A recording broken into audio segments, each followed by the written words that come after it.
ৰাজনীতিলৈ অহাৰ বাবে আদৰ্শগত সংঘাতৰ হেতু বা কাৰোবাৰ স্বাৰ্থত আঘাত পৰাৰ হেতু আজমল চাহেব সমালোচনাৰ সন্মুখীন হয়।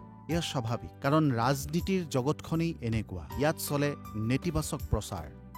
কোনোবাই তেওঁক আনকি ভিলেইন সজাবলৈকো চেষ্টা চলোৱা দেখা যায়। কিন্তু ইমানৰ পিছতো সাধাৰণ ৰাইজৰ আকৰ্ষণ, মৰম, শ্ৰদ্ধা আৰু স্বীকৃতি আজমল চাহাবে যথাৰ্থ ৰূপত পাই আহিছে। তেওঁক ইতিমধ্যে বিশ্বৰ সৰ্বাধিক প্ৰভাৱশালী ৫০০ গৰাকী মুছলমানৰ তালিকাত স্থান দিয়া হৈছে। আউটলুক আলোচনীয়ে তেওঁক দিছে অসমৰ সৰ্বাধিক জনপ্ৰিয় ব্যক্তিৰ স্বীকৃতি। ইণ্ডিয়ান এক্সপ্ৰেছ কাকতেও ইতিমধ্যে তেওঁক ২০১৬ চনৰ ভাৰতৰ ১০০ গৰাকী প্ৰভাৱশালী ব্যক্তিৰ তালিকাত স্থান দিছে। কোনোবাই আজমল চাহাবক বাংলাদেশীৰ ৰক্ষক বুলিও অভিযোগ কৰে। কিন্তু আচল কথাটো হ'ল, বিদেশী সমস্যা সমাধানৰ বাবে সীমান্ত চিল কৰিব লাগে বুলি দাবী কৰা আজমলেই হৈছে সৰ্বপ্ৰথম ব্যক্তি। বাকী সকলোৱে ইমান দিনে অকল সীমান্তত কাঁইটীয়া তাঁৰৰ বেৰ দিয়াৰ কথাহে কৈ আহিছে। আমাৰ স্থিতি ক্লিয়াৰ। অবৈধ নাগৰিক যি আছে সিসকল যাব লাগে। আমাৰ পাৰ্টিৰ পলিচি হ'ল 1971 25 মাৰ্চ আসাম একৰ্ডৰ একদিন পিছতো কোনো মানুহ, ১ ঘণ্টা পিছতো যদি কোনো মানুহ ইয়াত আহিছে, he should be treated as a foreigner, অবৈধ, and he should go, and he must go. এইটো আমাৰ পলিচি। কোনো এজন বিদেশী নাগৰিক ইয়াত থাকিব নালাগে, আৰু যদি থাকে তাকে বিদায় কৰিব লাগে। বৰ্ডাৰ সব পলিটিকেল পাৰ্টি কৈ আছে ফেন্সিং কৰিব লাগে। মই পাৰ্লিমেণ্টত কৈছোঁ এইটো ঢকচলা বন্ধ কৰিব লাগে।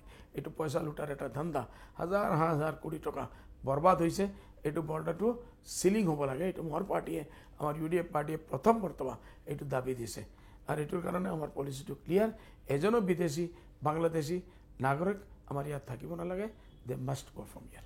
যিদিনাৰ পৰা NRC ফৰ্মুলা আহিছে আমি ৱেলকাম কৰিছোঁ। আমি বিচাৰি আছোঁ NRC যেতিয়ালৈকে যিমান জলদি হৈ যায়।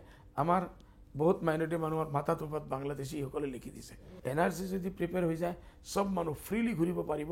মই ভাৰতীয় নাগৰিক, আৰু সেইটোৰ কাৰণেই আমি NRCক ৱেলকাম কৰিছোঁ।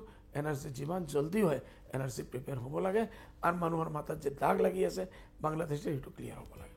আনকি NRC উন্নীতকৰণৰ দাবীও আজমল চাহেবৰ নেতৃত্বাধীন সংগঠন অসম ৰাজ্যিক জমিয়ত উলামাই 1990 চনতে উত্থাপন কৰিছিল। আজি বহুতে আজমল চাহাবক বেপাৰী বুলি কয়, আৰু বহুতে ক'ব খোজে আজমল চাহাবে বেপাৰৰ স্বাৰ্থত ৰাজনীতি কৰি আছে। কিন্তু আজমল চাহাবৰ বেপাৰ অসমত আছে জানো? তেওঁ আৰৱ দেশসমূহত, ইউৰোপৰ দেশসমূহত তেওঁৰ ব্যৱসায় আছে। আৰৱ দেশত, ইউৰোপৰ দেশত ব্যৱসায় এষ্টাব্লিছ কৰিবৰ কাৰণে অসমত ৰাজনীতি কৰিব লাগে জানো? আৰু বহুতে কৈছে কি আজমল চাহাবে টিকেট বিক্ৰী কৰিছে, টিকেট 50 লাখত বিক্ৰী কৰিছে। আজমল চাহাবৰ মেনেজাৰে মাহে 50 লাখ টকা দৰমহা পায়। অসমৰ জাতীয় জীৱনত আজমল চাহাবৰ ভূমিকা অপৰিসীম। গৰ্ব অনুভৱ কৰে আজমল চাহাবে নিজকে এজন নিভাজ অসমীয়া বুলি পৰিচয় দি। সেয়েহে আজমল চাহাবৰ ডিঙিত আমি প্ৰতি মুহূৰ্ততে দেখা পাওঁ অসমীয়া জাতিৰ গৌৰৱ ফুলাম গামোচা। ভৱিষ্যত প্ৰজন্মই আজমল চাহাবক এজন ৰাজনীতিবিদ বা প্ৰতিষ্ঠিত ব্যৱসায়ী হিচাপে জনাতকৈ এজন অসমীয়া হিচাপে জনাটো তেওঁ বিচাৰে, এজন ভাল অসমীয়া। আজমল চাহাবে সততাৰে ধন উপাৰ্জন কৰি সেই ধনেৰে দুখীয়া আশ্ৰয়হীন জনতাক সহায় কৰিছে। অসমৰ সত্ৰ, নামঘৰ, মছজিদ আদিৰ প্ৰতি থকা তেওঁৰ শ্ৰদ্ধা আৰু সেইসমূহলৈ আগবঢ়োৱা আৰ্থিক অনুদানে তেওঁৰ মহানুভৱতাক প্ৰতিফলিত কৰে।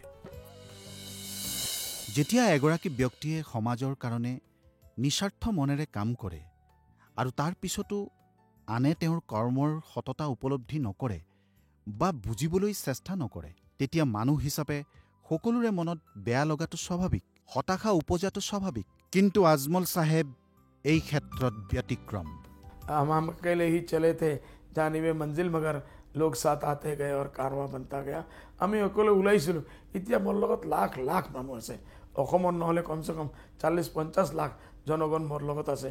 মই কেনেকুৱা অকলে ফিল কৰিম? মই অকলে ফিল কৰা নাই কেতিয়াবা।